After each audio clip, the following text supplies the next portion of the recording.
Oh, hallelujah. Hallelujah. Do you remember where we were? Now, it was several weeks ago.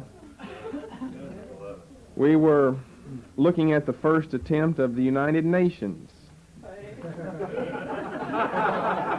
Well, Amen. that's what it was.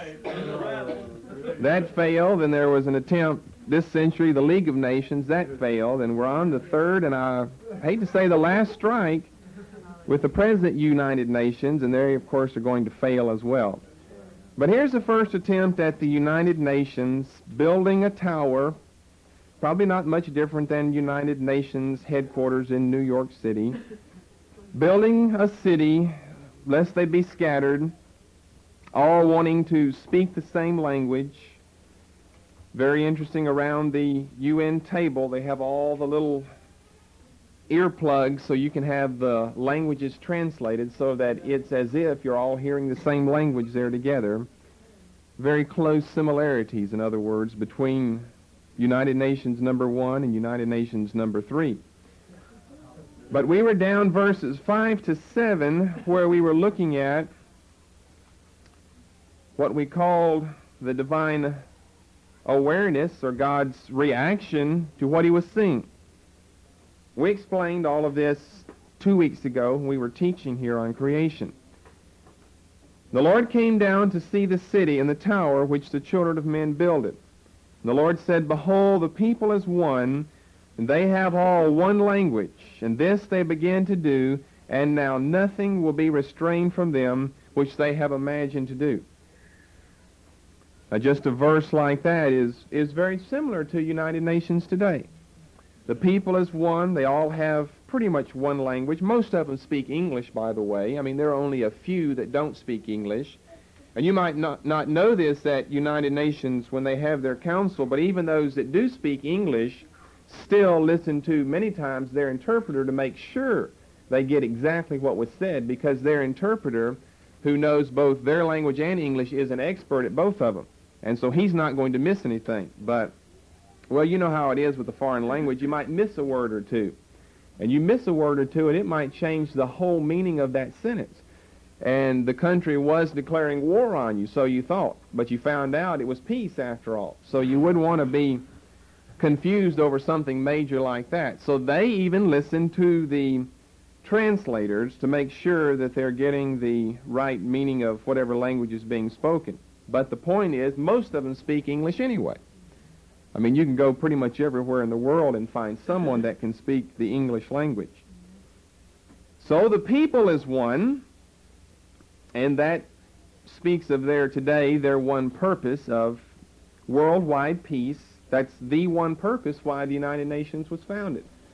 It's the same as the League of Nations back at the beginning of the 20th century, and it's the same as the Tower of Babel here, so that we can have worldwide peace. Keep everyone under one head, Nimrod here, and you're not going to have any war. But you divide yourself up, and pretty soon one group is going to control the area where the gold mines are found, and someone else is going to control the silver mines. And what's going to happen? War and fighting and bloodshed as a result of that. So let's all stay together, be one people, and have one language. And this they began to do. But of course we know they didn't ever get finished. And now nothing will be restrained from them which they have imagined to do. Let us go down, and there confound their language, that they may not understand one another's speech. So the first result that we were looking at of God's reaction and his awareness, we were going to look at 3 of them, but the first one we were looking at was the primary one, at least on the surface here, and that is that their languages were confounded. Now we'll just stay for a moment with the way verse 7 and verse 9 say it. We speak of it as the confusion of tongues, and there's no problem with that, because that is what happened. But what actually is recorded is God said, let us go down there and confound their language. Then in verse 9 it is fulfilled, because the Lord did there confound the language of all the earth.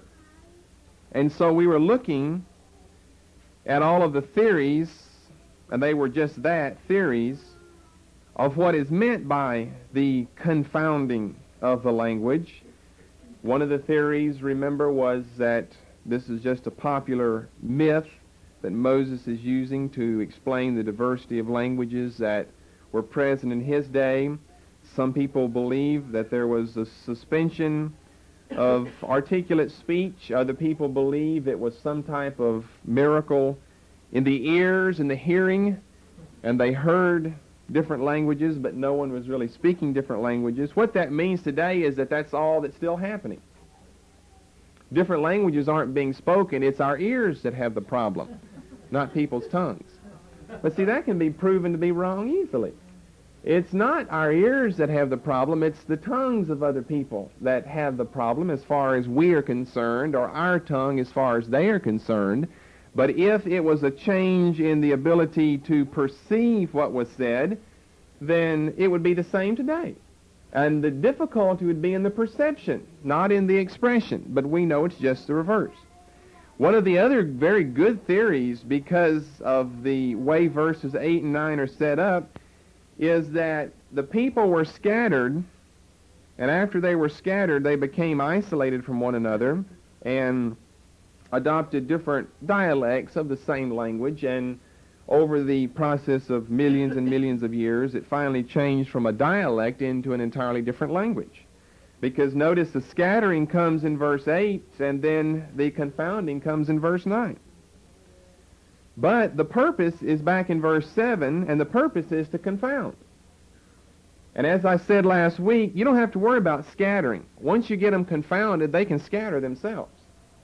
But scattering them won't do the job that you need. They could just come right back together and start building all over again. But if you confound first, and then the scattering comes next, then you don't have any problem. So this short passage of Scripture, verses 1 to 9, answers the great philological question, from whence came the diversity? It's recognized universally by philologists that languages of all the different people over the world are very, very similar. There are just minor differences. I mean, we have consonants. You have to work with consonants. You have to work with vowels. Whether you call them that or not doesn't make any difference. That's the way you make articulate speech. And they're all very similar. But there are just enough differences so that we can't comprehend what someone else is saying in another language. And what is so unique about human language is the fact that there is a fine line between human language and animal language that man has never been able to get across, and likewise animals have never been able to get back across to our language. Now, someone that knows how to tweet like a bird, that's no exception to the rule. He's imitating something he's heard, but he has no idea what he's saying when he says that. The same is true whenever you can get a parrot to say exactly what you say. He can't speak your language, because in order to speak the language, you have to know what's meant by what's said. That's the way you learn a language. I mean, that's the way we're teaching our little boy right now to learn. He can't just say something. You've got to associate what he's saying with an object or with a desire, with a need or whatever. Otherwise, you're going to be just reeling off vowels and consonants that don't have any meaning, because they can't associate an idea with their verbal expression. And it's interesting that there is such a fine line between animals and humans that we've never been able to cross that. You would think with our ingenuity, somehow we could be able to understand an animal. You know, sometimes we think we're getting near to understanding what all those grunts and groans mean. But we start grunting and groaning, and then they do just the opposite, what we thought they were supposed to do. Like run, scared of what they hear, a poor imitation of, a wild boar or something. But they know perfectly what's being said. They can communicate with one another, not verbally like we can, but with the sounds that they make.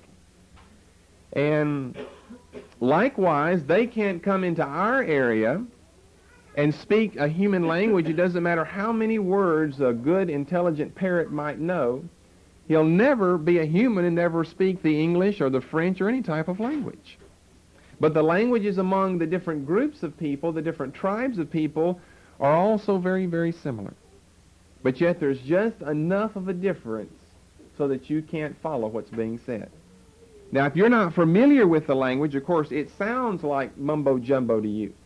But as soon as you begin to understand a little bit of that foreign language, you see, well, I see how that sound is right in my language. And I have a consonant that I put with a vowel that has a very similar sound to that. Maybe a little bit different, but very similar sound to that. But yet we still can't cross over and understand what other people are saying. That is the whole miracle of the Acts 2 experience, where for the only time you can speak a language without knowing what you're saying. Because you can't, as far as other languages. I mean, you can memorize a sentence that you heard from some Spanish next-door neighbor, but that doesn't mean you speak his language. I'm saying you could memorize a sentence and not know what you're saying, but you can't speak a language and not know what you're saying. You have to know what you're saying in order to get the right conjugations and declensions of verbs and nouns together, and get the right gender, if the language even has gender, as far as its expression is concerned. So just because a person can memorize one little thing doesn't mean that they have broken over the barrier. There's no way you're going to break over the barrier except by speaking in tongues, whereby you can speak one or more languages that you've never had to learn. So here in Genesis 11, contrary to what all the scientists are wasting time with monkeys and rabbits and little white mice in laboratories over, we have found the answer to the great philological question, from whence the diversity? You see, the point of similarity in languages shows that at one time there must have been a unification of all languages. And since the languages are so similar, we know they're so similar that we can somehow, and this is what scientists are trying to do, trace it back to a beginning somewhere. You know, you can't trace human language and animal language back to a common language, but you can trace every other human language back to, of course, whatever this common language was in the first few chapters of Genesis. From whence came the diversity? Right here, God supernaturally, verse 7 says, we will confound their language. Now this is a, well, beyond comprehension, biological miracle whereby even the storehouse in the brain is changed, probably within clan and family units, so that a person not only could just speak new things, but that he would understand what he's saying. This is no small miracle that takes place here. This is a tremendous miracle. It's one thing just to be able to imitate or mimic someone else. It's another thing if your language is confounded, but you still understand what you're saying. That's greater than what we do in speaking with tongues, because we don't understand what we're saying. But here we have a biological miracle whereby the storage information in the brain is somehow completely reversed, and now those particular syllables that you formerly could put together and get a meaningful word out of no longer is even there in your memory anymore. And now, all of a sudden, it is replaced by a whole new language. Now, to go back, people stumble over this miracle, and it is a tremendous miracle, but to go back for a moment to Numbers chapter 22, God did something at least similar, on a similar basis, to Balaam's ass. In Numbers chapter 22, beginning with verse 28. And the Lord opened the mouth of the ass, and she said unto Balaam, what have I done unto thee, that thou hast smitten me these 3 times? Now, we're not just told how much she understands about all the affairs of Balaam and the smiting, but she does make, to begin with in verse 28, an intelligent question which she puts forward, and then an intelligent response following Balaam. Again, how much she understood, we don't know, and we don't need to know. The fact of the matter is, the ass was able to speak with a human voice, with a human language. Balaam said unto the ass, because thou hast mocked me, I would there were a sword in mine hand, for now would I kill thee. The ass said unto Balaam, Am not I thine ass, upon which thou hast ridden ever since I was thine unto this day? And was I ever wont to do so unto thee? And, of course, he says, Nay, no. You've been a good ass, good she-ass. The Hebrew word for the ass refers to a she-ass, and not a male one, and she's called a she in verse 28.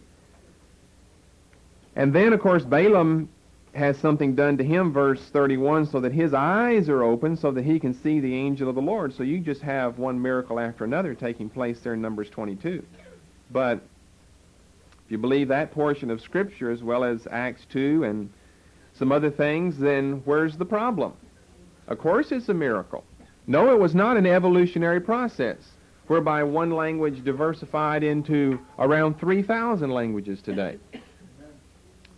One language began, supernaturally changed into maybe 100 or maybe 1,000 or maybe 2,000 languages. We know languages have arisen since that time, but he changed the units of people, changed their language so that they'd not be able to understand what others are saying. And without understanding, then you're going to have confusion, and confusion's going to bring a lot of hard feelings between all these people who are working so hard to build the tower.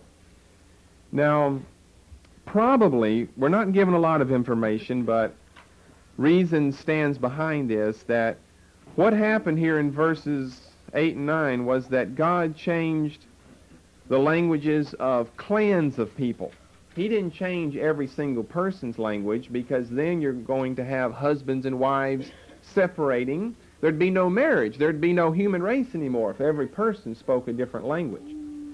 This will become more important as we go along, but you can get it down now that probably what's taking place is he's simply changing the languages of families or of clans or of tribes or however they were set up of different people, where you'd have a father or a grandfather or perhaps a great-grandfather. They lived to be so old at that time. His language changed along with all of his descendants that he had living somewhere near him, which is what Oriental people did then and what Oriental people still do today. The clans and the families generally all live either together or close by. So this is the first result of God's awareness, verses 5 to 7. Secondly, we read in verse 8, So the Lord scattered them abroad from thence upon the face of all the earth. Verse 7 says that his purpose was to confound their language, so that they would not understand one another's speech. Then secondly, in verse 8, he wouldn't have to, by bodily transportation, scatter the people.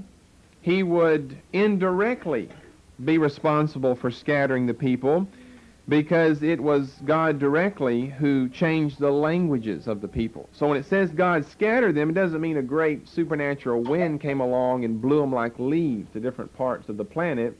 No, their languages changed. And whenever their languages changed, they couldn't get along with each other anymore. And as a result, indirectly, we could say, verse 8, the Lord scattered them. Now, if you go back to chapter 9 and verse 1, this is exactly what they had been told to do. God blessed Noah and his sons and said unto them, Be fruitful and multiply and replenish the earth. He didn't say replenish Mesopotamia here.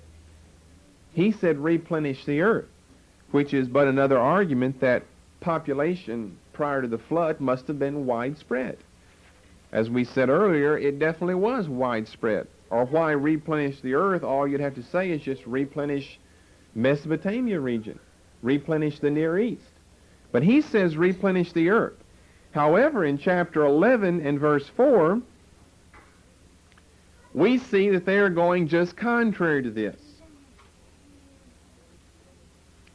They said, Go to, let us build us a city and a tower, whose top is heaven, and let us make us a name, lest we be scattered abroad upon the face of the whole earth. So they're in direct disobedience to what God is commanding. And this is the one thing that he's going to have to straighten out. And you see, the best way to straighten it out is to change the languages. You see, in other words, his purpose was not to change the languages, but was to repopulate the earth here. That's why we're given the account.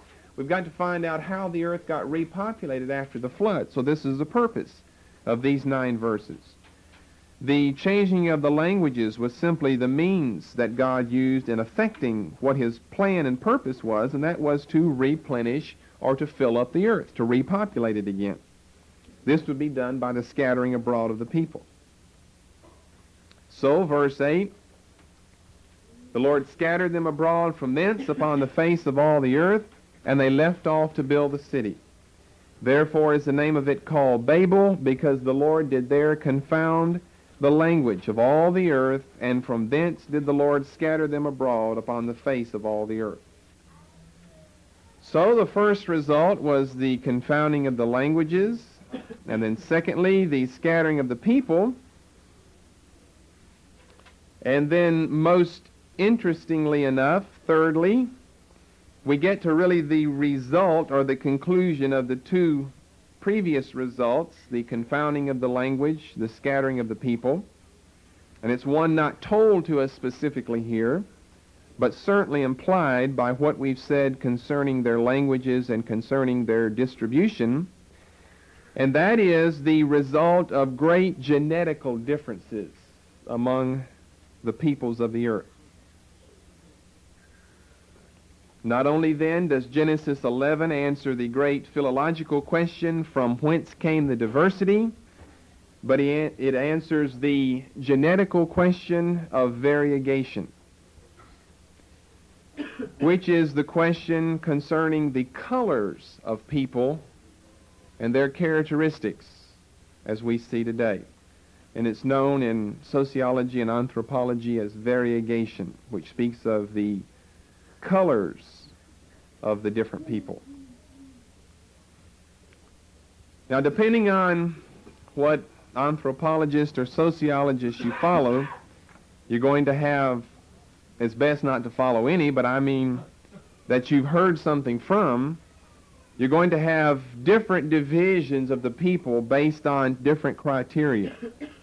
But for the most part, what generally is prevalent throughout all of their theories of division within the races of people, you'll find a 3-fold division known as the Caucasoid, the Negroid, and the Mongoloid races. Some will have subdivisions under these, but primarily people in the world are either Caucasoid, Negroid, or Mongoloid. Those are the official names. You hear Caucasian or Negro or whatever, but those are the official names: Caucasoid, Negroid, and Mongoloid. The Mongoloid, according to them and their theory, race is composed of our people such as Chinese, the Japanese, Koreans, Vietnamese, Thai, all the people in that part of the world. There's a whole list that I'm not going to attempt to give you that go along as far as characteristics with each of these groups, but you can think of your own. Generally straight, black hair, little body hair on the male population of a Mongoloid individual, slanted eyes, a yellowish tint to the skin, entirely different than we are ourselves. The Negroid people don't need much explanation. For the most part, the black people, although you have to keep in mind they're all different shades of black people. And we call them black. I've always been amazed at that. I've not seen one yet that's black. They're all brown. Every one of them's brown. I mean, some of them are dark brown. They might be chocolate, but they're still brown. But you'll always hear them spoken of as the black man. Doesn't bother me. If I was one, I'd say, call me brown man. Don't call me the black man, because I'm not black.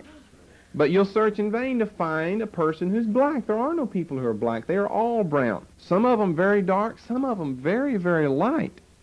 And I mean some of them light in Africa, not in this country, where they haven't mixed with the white man. And still very, very light. You see some of them almost with sandy-colored hair.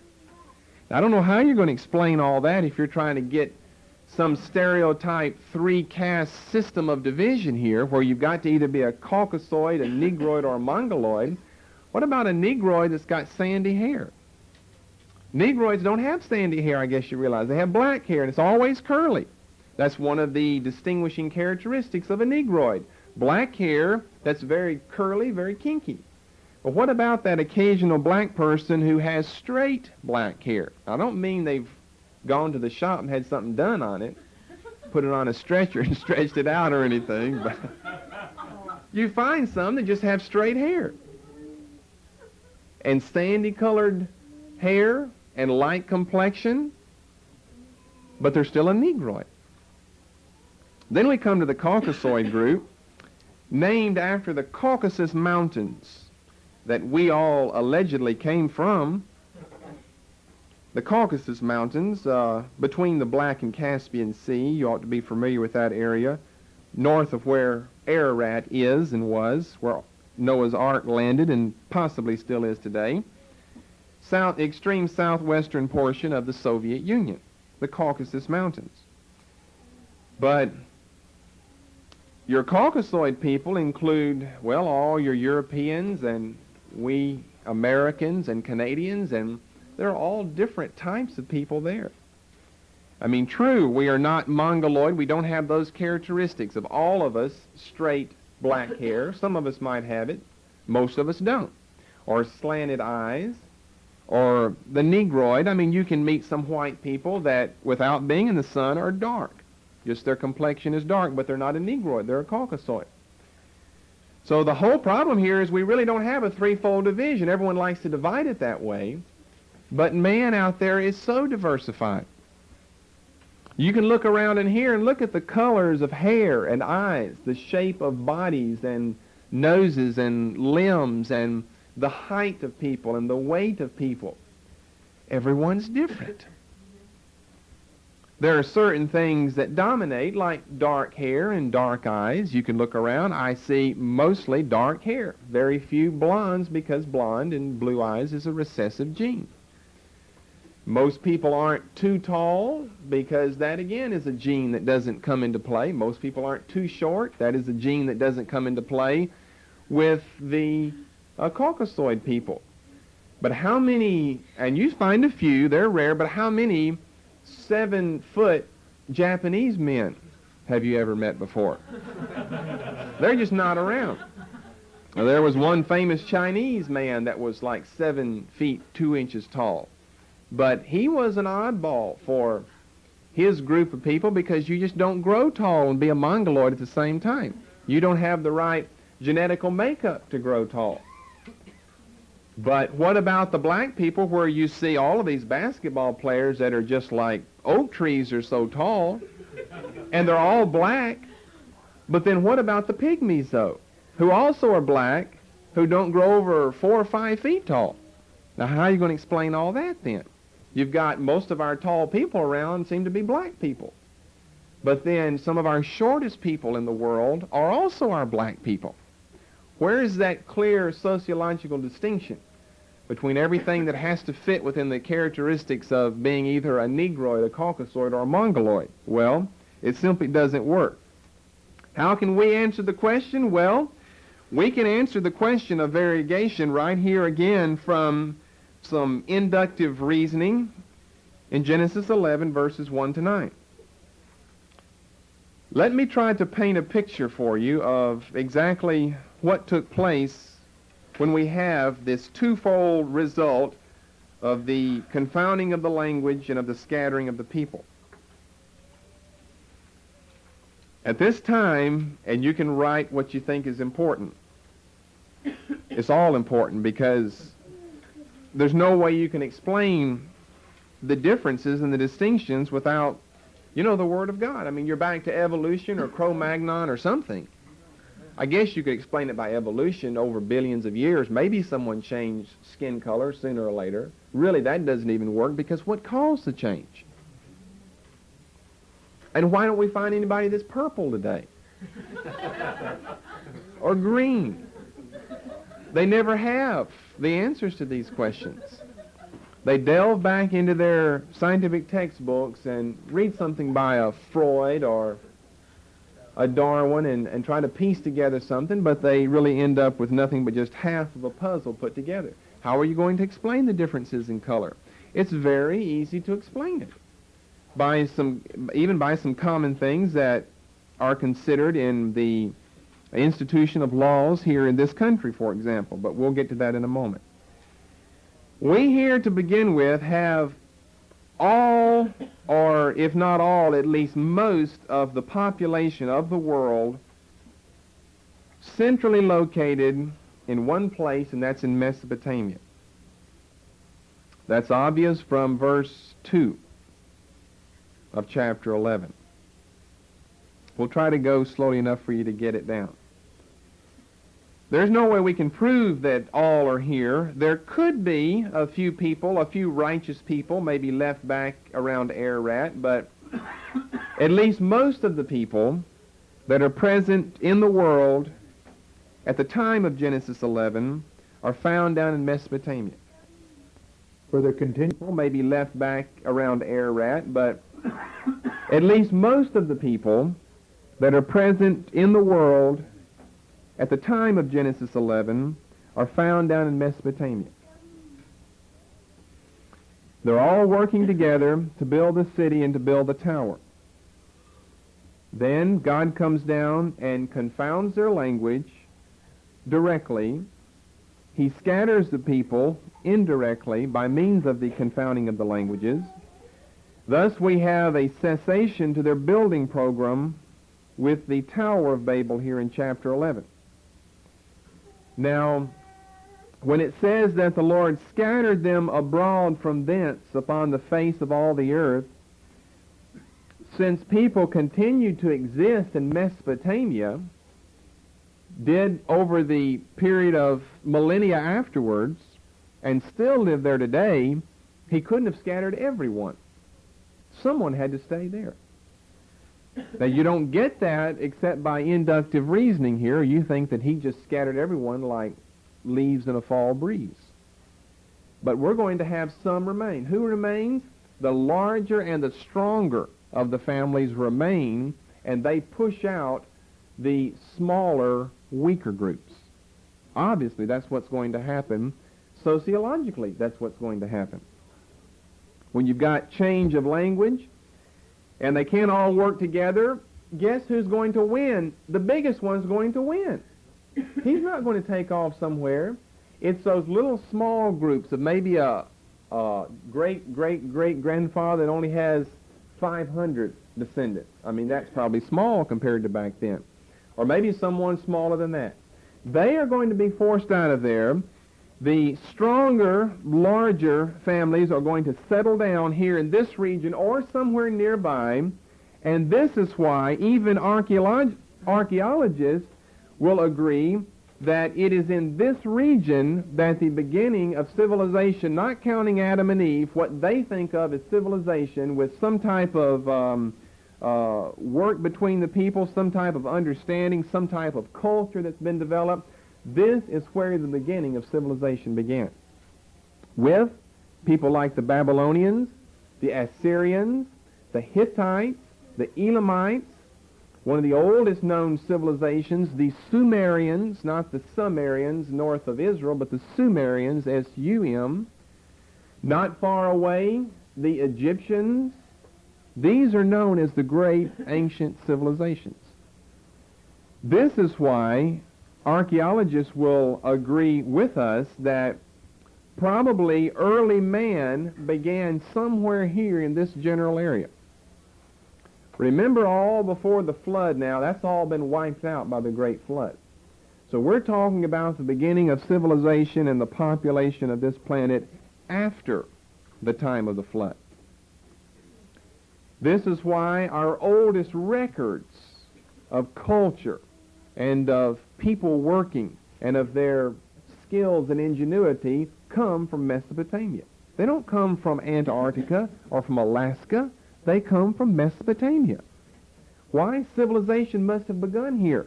But if we're told God scattered them, how could it begin there?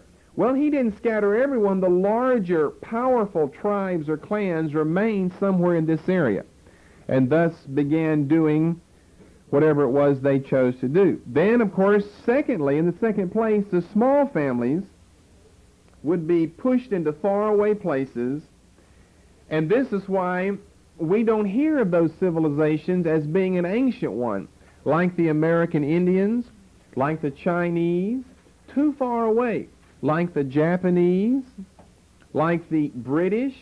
They don't have ancient civilizations when you compare them to the Assyrians and to the Babylonians. Why? Look how long it probably would have taken that small group traveling together to get pushed further and further away from the hub and the center of civilization. The longer it took, then it would give them time to have more members in their clan by procreation, but they're not going to have early records like we find here in Mesopotamia. In the third place, those who are pushed the greatest distances would obviously have to give up all of the technological machinery, whatever they happen to have, when they were here in Mesopotamia, because obviously those that are stronger would take over all these things. Those that are smaller, pushed out into these foreign, distant areas, would for at least a short period of time go back to the leading of a crude and simple type life until they grew accustomed to their surroundings and began to establish themselves again. Now, this is the way that it's to be explained scripturally, and evolutionists are, of course, way off the mark in giving us all of these eons of time and trying to explain what happened. You see, what's in man's mind, the fact that he knows how to make spears and saws and swords out of iron and out of copper and out of bronze, you can't take that away from him. So you say, well, how could they end up in a crude way of life? Well, when you get in a new environment, it's going to take time for you to locate sources of iron and of copper and of bronze before you can begin to go back to making the things that you knew how to make before that. Consequently, until you can locate that, you're going to have a shorter or longer period of time where you're going to go back to living in a cave, sound familiar? Where you're going to be using old wooden spears, and you're going to be roaming out in the fields trying to hunt your animal food down.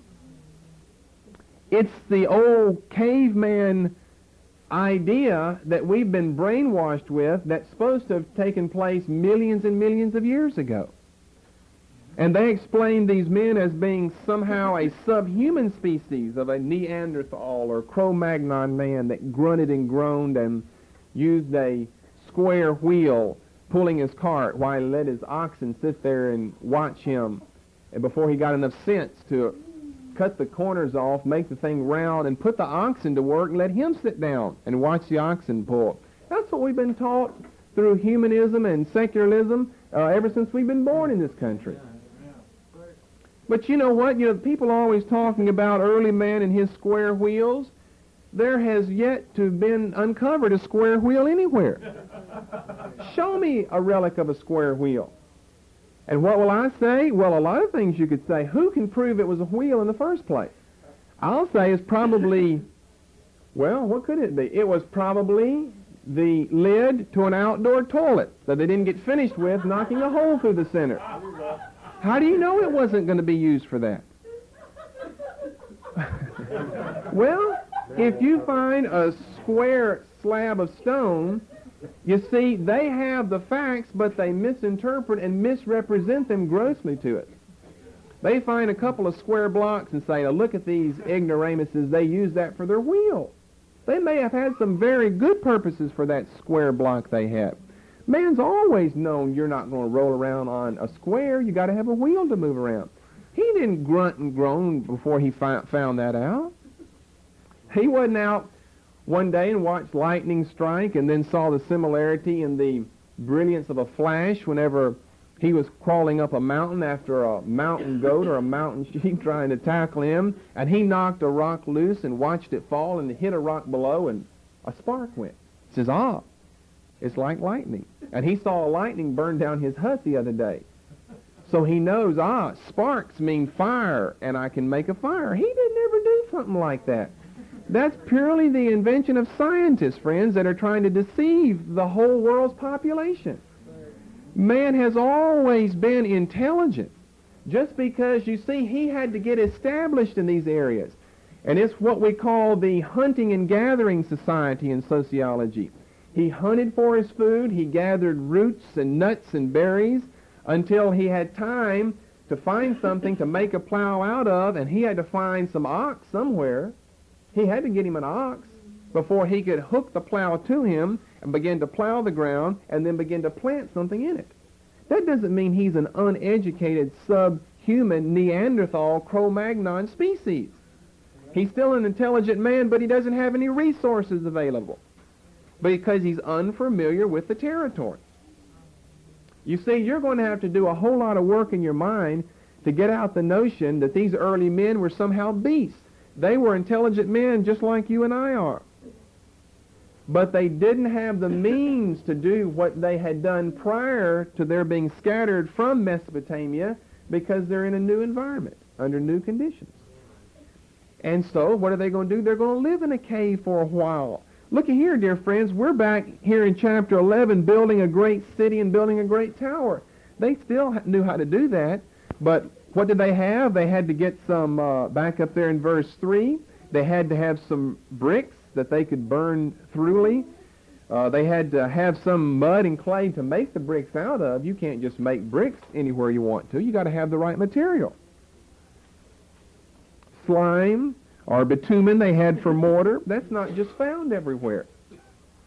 So this is why your archaeologists will find flint arrowheads and bones and broken pieces of pottery in caves somewhere. Not because that was a Cro-Magnon man. He was an intelligent man, but he didn't have the wherewithal at that time to do what he needed to do. Very shortly thereafter, when he discovered what he needed to discover to make things, he would go back to what he was used to doing. Now, I want to prove to you, this doesn't satisfy anybody except someone who believes the Bible. I want to prove to you that man has always known how to do these things. If you go back to Genesis 4. Amen. As you read in books, even some evangelical archaeology books, don't let them pull the wool over your eyes by talking about the Neolithic Stone Age. That's the new Stone Age. The Paleolithic Stone Age. That's the Old Stone Age. The Bronze Age. Iron 1 Age and Iron 2 Age. There was never such thing, dear friends. Never such thing as an Iron Age and as a Bronze Age. Man has always known how to work with that. It's just that in some areas it takes time to find where those things are, and you can begin mining them, smelting them, and producing whatever it is you want to have. There was no Iron Age. There was no Bronze Age. They were used, in other words, contemporaneously, as well as stone. It's just that stone was used at another part of the world where they didn't have the resources available to them. Genesis 4. I don't have much patience because we've been deceived, and everyone allows themselves to be deceived and never thinks about the incongruities that you can find whenever you just sit down and think about what they're saying. And especially when you know something about the Word of God. Now, we're way prior to the flood. We're just after creation here. Verse 21. His brother's name was Jubal. He was the father of all such as handle the harp and the organ. Well, you could say that's made out of wood. Let's go on to verse 22. Zillah, she also bare Tubal-Cain, an instructor of every artificer in brass and iron. Well, it really should be bronze there, but you've got the two metals located together here. That's not supposed to have happened. Man learned how to use one metal before he learned how to use another. And he worked his way up until now we get to these powerful steels that we can use that practically nothing can destroy them. Before that, he used flint arrowheads that were easily broken whenever you missed the target. And all these were uneducated savages that roamed around, dragging their wives into the cave by their long hair, or the wives dragging them in, depending on what type of society they had, and doing all types of strange things, grunting and groaning. They were intelligent people. You see, the point is, society, and this has been proven, and I'll give you 2 examples after I make the statement, society in general, I'm talking about all over the world, can go up or down very, very quickly. To give you an example of how it can go down very, very quickly. You see, the presentation by the evolutionist is that we've got millions and millions of years. We agree there was a time when some people did hunt animals and gathered roots and berries, but they were intelligent men like we are today, and it was a very, very short time period until they learned otherwise. We'll get into something else on that in a moment. But to give an example of how society, and we can prove it just by our existence today, can go down very quickly. What if we had a nuclear war and it took out just about everything and just about everyone, left a few people around? Along with that came all the cyclones and hurricanes and tornadoes and eruptions of volcanoes, and just completely annihilated life as we know it to exist today in its industrial setting and stage. Then man, you could have an Einstein, but if you don't have a laboratory, you can't start inventing things in. I don't care how bright you are, you've got to live between now and the next day. You've got to eat something to survive. So you're not going to be sitting around thinking about how am I going to rediscover electricity. You're going to go killing that animal, and if you have to jump on his back and sink your teeth into his neck to get him, that's exactly what you'll do. What's savage about that? That's sensible. You're going to die if you don't do that. You don't have any M1 rifles to shoot at things. You're going to hop on his back. You're going to hit him over the head with a club. You're going to throw a stone at him. You're going to get him in some type of trap with spikes at the bottom and cover it up so he'll fall into it. That doesn't mean you're crude. It means you're very bright. You know that if you don't eat, you're going to die. That's very bright. And they never think about that as being a bright aspect of the caveman society. That's very intelligent. If he's such a beast, why doesn't he somehow not think about, well, I just go forever? I mean, who tells him he has to eat? He must have some semblance of intelligence to him. So society could go down within a matter of moments, and we have to start all over again. Society can go up very quickly. This country has only been in existence for 200 years. The day and age of Ben Franklin is like the Dark Ages compared to the time in which we live now. And he's one of our great inventing founding fathers. That was only 200 years ago. And I'm saying it doesn't take millions and millions of years for you to change from a hunting and gathering society up into an industrialized, huge empire like the United States is today. It took us only 200 years to get from a bunch of backward frontier Indian slaying people to people now who won't slay anything, to an industrialized society. Within the past 80 years, it's been proven that there have been more inventions in the past 80 years than all the inventions that have ever been invented prior to this century. Let me just give you a short list of them. You think that these have been around forever? I'm showing you things can happen quickly and go up, and then like the flood, like the Tower of Babel, your whole civilization just completely changed. You've got to start over all again. But you can go right back up quickly again. 1903, the first powered flight. Of course, the Wright brothers, Kitty Hawk, North Carolina, 59 seconds. That's as long as they could stay up in the air. We can go to the moon and back now. No problem. Hop, skip, and a jump to the moon today. That's only been 80 years ago. 1907, color photography. something we take for granted, invented. 1911, old wives couldn't do without this today, stainless steel.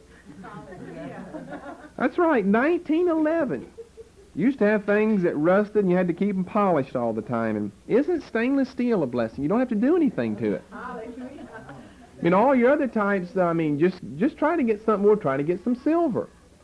Silver is a pain to have because you can't keep it up. We used to have about $2,000 worth. We gave it all away because it's not worth having. Good old 50-cent knife you can buy down at the drugstore will just last you forever and ever. You never have to do anything to it. German scientists patented stainless steel, 1911. 1913, the zipper was invented. I was sitting, I know I was going to share this tonight, playing with a zipper the other day. They are amazing little things. All you got to do is just run the little zipper up, and you can pull and tug all you want to, and you will not get that thing separated. And without pulling the little lever up, try to get it meshed together. It won't work. You can't put it together. But it is much better than buttons and snaps and things like that that leave so much space in between all of them. 1913, the zipper. 1926, television demonstrated for the first time in a London laboratory. 1928, this is very interesting. In 1928, the video disc was discovered. Video disc now. And it wasn't used for 50 years. It began major use just in the last decade. And it was discovered in 1920. Never used for 50 years. 1930, the first tape recorder that used magnetic plastic rather than magnetic metal tape was produced in Germany.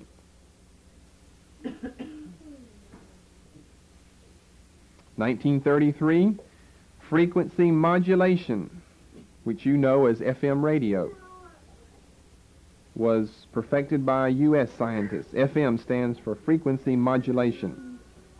1937, xerography was invented. Now we speak of Xerox, xerography. 1938, just yesterday, the ballpoint pen was invented. What took us savages so long? Why didn't Ben Franklin or some educated person think of a ballpoint pen? It's something very amazing how you can have a little tip like that filled with ink and it doesn't run out until you touch something with it. And then it comes out. You see, if we're going to call these people savages, we've been savages just, 70 years ago. We were all savages. Couldn't even invent something like a ballpoint pen. And you had to carry a goose along with you to pluck his feathers off of all the time. Well, that's what you used to write with. And a big old bottle of ink that would always spill on things. And you couldn't get but about a sentence out, and there you had to go back to the bottle again. That's not too bright. Why did man think of it? 1939, jet age begins with a German 178 aircraft powered by gas turbine jet engine. Something that we don't have at our house because of what I say about it. 1947, but some of you, I guess, enjoy these. Microwave cooker was invented. First time it goes on sale in the United States, 1947. Why don't we have one? Well, I believe if you're going to cook something, you ought to be able to see the fire cook it. I don't trust things that just shoot little things through it and somehow heat the middle of it at the same time it's heating the outside. That's backwards to me. So we don't have that. I won't have a microwave. Too scientific for me. And things that have been cooked in a microwave, they just taste different, and I don't trust them. That might be backwards, but I don't trust them. 1952, first pocket-sized transistor radio. Japanese company by the name of Sony markets the first pocket-sized transistor radio. And then this is good for all of us here. 1963, the compact cassette tape recorder is introduced by a Dutch firm. That was just in 1963. We didn't even have these little cassette players and little tiny cassette cartridges that we have today. That's only been 20 years ago. See, it's beyond my understanding how they're going to talk about a Stone Age society when we've been living right in one. Just the last 100 years. Riding horses, and now we can go to the moon and back in just a matter of a few days. Things have changed so rapidly. Society can go up very quickly, and in like manner, it can fall as well. So what we're saying is that these people that have spread out in these places would have to take time to find the resources necessary to get back to doing what they had done before. Then another step along the path brings us to variegation, and that is the isolation of the various groups all over the world would cause automatically widespread intermarriage, which we know today, genetically speaking, is very, very dangerous. That, no doubt, is one of the reasons behind such passages of Scripture as Leviticus chapter 18, where the Israelites are given a whole list of what marriages they can contract and which marriages they cannot. Why? Genetically, it's very dangerous to marry someone that's too close to you in a bloodline. That's where you end up with deformed things, mongoloids, not the race of people, imbeciles, Cretians, and so forth. No doubt one of the reasons this has been set up providentially by God in the human body is to steer man away from incest. Because if you didn't have this great traumatic situation hanging over you, at least a possibility, then incest would no doubt be very widespread. But there are laws in this country, you can't marry someone too close to you. Why? Did you know why you can't marry? I mean, what's the reason? It's got to be, why can't you just marry your sister? Because if you marry your sister, you have a great possibility of producing a child that's deformed, that is strange beyond all belief. And that is to keep man spreading outward rather than isolating himself inward, and to keep man away from incest. Now, at the early moments in history, such as creation, such as just after the flood, this would providentially have been overruled because you had to marry a relative if you're going to further the race. So it would have been providentially overruled in the early portions of history, creation, and the flood. You had to marry your sister. You had to marry your uncle, your cousin, your brother, someone. You had to get married in order to produce children. But if things then worked genetically like they do now, and like they did after the Tower of Babel time, if they worked then like they do now, the human race would cease to have existed, because you would have ended up with nothing but deformed people who had not a sense, not an ounce of sense to them, human vegetables for all practical purposes. You see, Israel, Leviticus 18, was warned against contracting marriages that were too close. It's because these recessive genes come out that will stay recessive until you marry someone that's too close to you in a bloodline, and then you have a problem. So, what took place was that as the people separated themselves and became isolated, there was too much intermarriage together. And the intermarriage brought about the differences that we see in colors, in characteristics, and in all the other variations of the human population that we see today. We call them three great divisions: Caucasoid, Negroid, Mongoloid, but as we showed you, there are many divisions underneath that. The same thing could happen again if just too many Americans that were close to each other, but it takes a period of time. You marry your sister, and then your sister marries her own child whenever he grows up, and then he marries someone else close to him by blood. You stay close together like that, you keep marrying, you're going to end up with problems right away. And so what happened, you had too much intermarriage. You end up with black people, brown if you will. You end up with your Mongoloid people. You end up with your Caucasoid people, and all of the divisions underneath that. See, it's easy to explain because we know genetically that can happen, and we know from Scripture that evidently is what did happen at that time. We know it can happen today. That's why you don't marry close relatives. Good reason behind it. You have to. I don't know what the law is. It's different in different places, but sometimes you can marry a distant cousin as long as they are distant from you. But there's none of this marrying a cousin or a first cousin, or especially not a sister or a mother or a father. Now, some perversions have taken place in other societies, and that, of course, is because the devil is the god of this world.